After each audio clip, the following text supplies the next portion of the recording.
আমজনতা উন্নয়ন পার্টির চেয়ারম্যান হুমায়ুন কবিরের ভাইরাল ভিডিও কাণ্ডে ব্যাপক চাঞ্চল্য একেবারে রাজনৈতিক মহলে।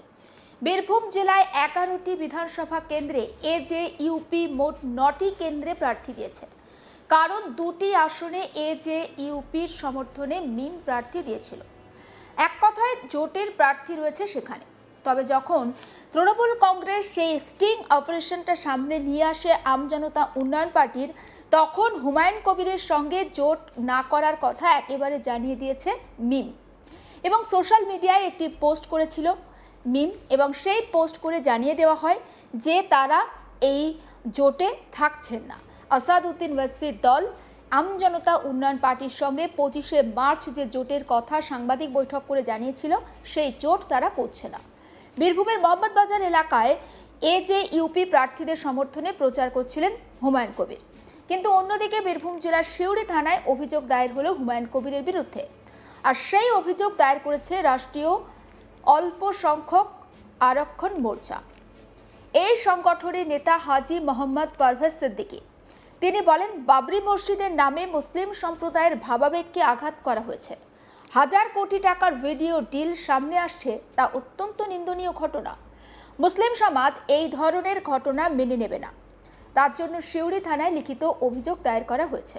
একবার শোনাবো হাজি মোহাম্মদ পারভেজ সিদ্দিকী, যিনি নেতা হচ্ছে রাষ্ট্রীয় অল্প সংখ্যক আরক্ষণ মোর্চার, তার বক্তব্য। सूरी पुलिस स्टेशन में खड़े हैं, ये बीरभूम डिस्ट्रिक्ट में खड़े हैं। हमने हुमायूं कबीर के खिलाफ एफआईआर दर्ज कराई है, जो 0 एफआईआर दर्ज हुई है हमारी, और हम गिरफ्तारी की मांग कर रहे हैं। गिरफ्तारी इसलिए कि 1000 करोड़ की ये डील कर रहे थे, और बाबरी मस्जिद जो देश के मुसलमानों की आस्था के साथ खिलवाड़ कर रहे थे, और उसी तर्ज पे ये इनका मकसद बाबरी मस्जिद बनाना नहीं था, इनका मकसद चुनाव लड़ना था और फासिस्ट ताकत को बढ़ावा देना था। हमने इससे पहले भी बाबरी मस्जिद प्रकरण को लेकर 11 फरवरी को मैदान थाना कलकत्ता में एफआईआर दर्ज कराई थी, जिसकी इन्वेस्टिगेशन रेजीनगर थाना में आ गई है। लेकिन एक नया मामला कल प्रकाश में आया कि 1000 करोड़ की डीलिंग कर रहा है हुमायूं कबीर, और बाबरी मस्जिद बीजेपी के आरएसएस के साथ की डीलिंग हो रही है, और बाज़ाब्ता 1000 करोड़ की डीलिंग हो रही है, और बाज़ाब्ते वो बोल रहा है कि हम बाबरी मस्जिद नहीं बनाएंगे, हमारा मकसद है कि भाई फासिस्ट को बढ़ावा दो, देश को में हिंदू मुस्लिम करवाओ। उसका मकसद यही था, इसीलिए हमने वहाँ करवाया था, 11 फरवरी को एफआईआर करवाई कि इसका मकसद मस्जिद बनाना नहीं है, ये देश को तोड़ना, बंगाल को मुसलमानों को आपस में लड़ाना। और पूरा जब स्टिंग ये वीडियो लीक हुई है, पूरा बंगाल ही मुसलमान नहीं, पूरा देश का मुसलमान आहत है कि भाई ये किस तरह का हुमायूं कबीर ने इस तरह का प्रोपेगेंडा चलाया।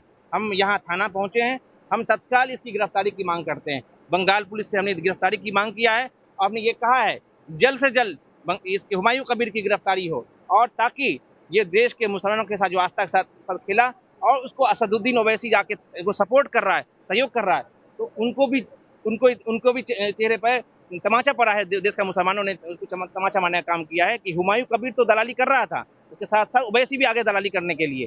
तो हम बंगाल की पुलिस से यही मांग करने आए हैं कि हुमायूं कबीर की तत्काल अरेस्टिंग हो। हमें पूरी उम्मीद है कि बंगाल पुलिस से और चीफ इलेक्टोरल ऑफिसर से कि जल्द से जल्द ऐसे लोगों को गिरफ्तार करके जेल भेजने का काम करें। हमने 3 थाना में एफआईआर दर्ज कराई है, एक मैदान थाना में, दूसरा रेजीनगर थाना में, और अभी हम सूरी थाना पहुंचे हुए हैं जो बीरभूम डिस्ट्रिक्ट में, और हम इसकी लगातार गिरफ्तारी की मांग कर रहे हैं, और मुझे उम्मीद है कि बंगाल पुलिस इसको तत्काल गिरफ्तार कर जेल भेजेगी। মুর্শিদাবাদের রাজনৈতিক মহলে একটা তীব্র চাঞ্চল্য ছড়িয়ে পড়েছে আমজনতা উন্নয়ন পার্টির চেয়ারম্যান হুমায়ুন কবিরের ভিডিও কাণ্ডকে ঘিরে। তৃণমূল কংগ্রেসের ফাঁস করা ওই বিতর্কিত ভিডিও নিয়ে এতদিন পর্যন্ত এআই নির্মিত বলে দাবি করে আসছিলেন হুমায়ুন কবির। তবে শনিবার 11 এপ্রিল সাংবাদিক বৈঠকে তিনি স্বীকার করে নিয়েছেন, বহরমপুর শহরে তার নিজের ফ্ল্যাটে এই ভিডিওটি রেকর্ড করা হয়েছিল। যদিও এখানেই থেমে থাকেননি তিনি, তার দাবি মূল 51 মিনিটের বা মূলত 51 মিনিট 9 সেকেন্ডের ভিডিওটি কৃত্রিম বুদ্ধিমত্তার সাহায্যে এডিট করে মাত্র 19 মিনিট 14 সেকেন্ডে নামিয়ে নিয়ে আসা হয়েছে, যাতে তার সঙ্গে বিজেপির লেনদেনের প্রমাণ দেখানোর চেষ্টা করা হচ্ছে। হুমায়ুন কবির একেবারে স্পষ্ট হুঁশিয়ারি দিয়ে বলেন, পুরো ভিডিওই তার কাছে রয়েছে এবং আগামী 2-1 দিনের মধ্যেই তিনি সম্পূর্ণ রেকর্ডিংটা প্রকাশ করবেন। তার কথায় 19শে ডিসেম্বর আমার বহরমপুরের ফ্ল্যাটে প্রায় 51 মিনিটের একটি ভিডিও রেকর্ড করা হয়েছিল, আর সেটাকে কাটছাট করে ভিন্নভাবে মানুষের সামনে তুলে ধরা হয়েছে। আমি পুরো ভিডিও প্রকাশ করব, একটু অপেক্ষা করুন। এই ঘটনায় তিনি একেবারে সরাসরি তৃণমূল কংগ্রেসের সাধারণ সম্পাদক অভিষেক ব্যানার্জির বিরুদ্ধে অভিযোগ তুলেছেন। হুমায়ুনের দাবি, দিল্লি থেকে অভিষেক ঘনিষ্ঠ একজন সাংবাদিক এবং মহারাজের ছদ্মবেশে আর একজন ব্যক্তি তার ফ্ল্যাটে এসে ওই ভিডিও রেকর্ড করেন। তিনি আরও বলেন, খুব শীঘ্রই ওই দুই ব্যক্তিকে প্রকাশ্যে তিনি নিয়ে আসবেন। শোনাবো হুমায়ুন কবিরের বক্তব্য। আপনাদের মাধ্যমে আমার প্রশ্ন যে ববি হাকিম, অরূপ বিশ্বাস আর কুণাল ঘোষ যে 19/12/2025 আমার বহরমপুরের ফ্ল্যাটে প্রায় 51 মিনিট 9 সেকেন্ড এর একটা ভিডিও, সেটাকে 19 মিনিট ওই 14 সেকেন্ডের মতো কাট করে মানুষের সামনে এআই করে দেখানো হচ্ছে। আমি পুরো ভিডিও প্রকাশ করব, দুটো দিন একটা দিন ওয়েট করে এদের মুখোশ খুলে দিব এবং আমার ফ্ল্যাটে বসে এই অভিষেকরা, এই মমতা ব্যানার্জি, আমি দল খোলার আগেই 4টা ডিসেম্বর আমাকে সাসপেন্ড করার পরেই আমাকে যে দুজন ব্যক্তি আমার বহরমপুরের ফ্ল্যাটে, আমি আপনারা জানেন, বিশেষ করে রাজীব বাবুরা, বহরমপুরের লোকাল যারা সাংবাদিক তারা সবাই জানেন, আমি আজ পর্যন্ত 2011 সাল থেকে আমার বহরমপুরের যে ফ্ল্যাট রয়েছে, আমি আজ পর্যন্ত কোনোদিন রাত্রিবাস করি না, বা আমি দিনের বেলায় 10টা 11টায় যাই, 4টে 5টা মধ্যে কাজ সেরে কারো মিডিয়া পেশ করে, না হয় কারোর সাথে সাক্ষাৎ করে আবার আমার দেশের বাড়িতে চলে আসে। দীর্ঘদিনকার ভিডিওটা শুরু হয়েছে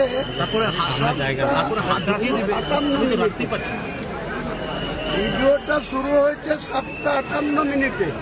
ভিডিওতে কোনো সামনাসামনি আপনার বা আমার সঙ্গে ছবি বা নরেন্দ্র মোদীর সঙ্গে করছি না, অমিত শাহর সাথে করছি না, আসামের মুখ্যমন্ত্রী হিমন্ত বিশ্ব শর্মার সঙ্গে করছি না, মধ্যপ্রদেশের মুখ্যমন্ত্রী মোহন যাদবের সাথে করছি, সেটা কিন্তু দেখাতে পারিনি। শুধু আমি কথা বলছি, অপরদিকে হিন্দিতে কথা বলছে, আমিও তার সাথে হিন্দিতে কথা বলেছি, সেটা আমার কাছে ডকুমেন্টস আছে প্রায় 51 মিনিটে। আর ভিডিও দেখানো হয়েছে কত?